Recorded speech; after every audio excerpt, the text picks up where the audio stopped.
Mr. Louis Chua, next PQ. Question 5, please.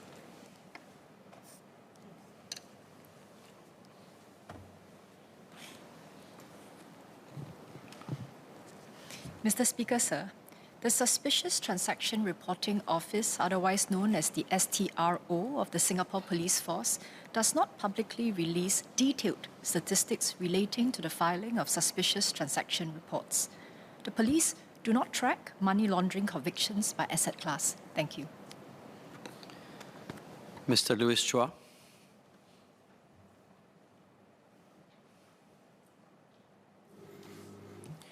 Thank you, Mr. Deputy Speaker. Just one SQ for the MOS.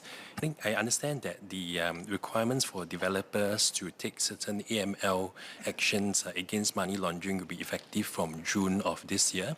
So to that extent, I wanted to ask what sort of safeguards will be put in place for secondary market transactions.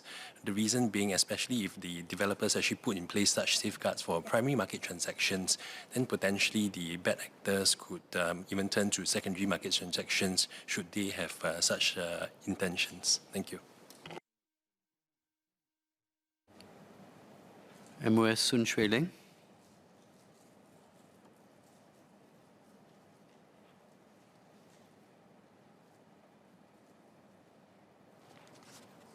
I thank the member for his supplementary question. Indeed, the URA, Urban Redevelopment Authority, has disseminated a guide on anti-money laundering and counter-financing of terrorism requirements to developers when issuing a sale license to developers.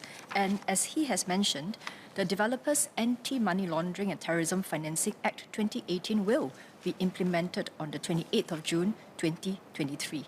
Under Section 12D of this Act, when a licensed housing developer knows or has reasonable grounds to suspect any matter mentioned in Section 45(1) of the Corruption, Drug Trafficking and Other Serious Crimes, Confiscation of Benefits Act, CDSA, the licensed housing developer must, in accordance with Section 45 of the CDSA, disclose the matter to a suspicious transaction reporting officer by way of a suspicious transaction report.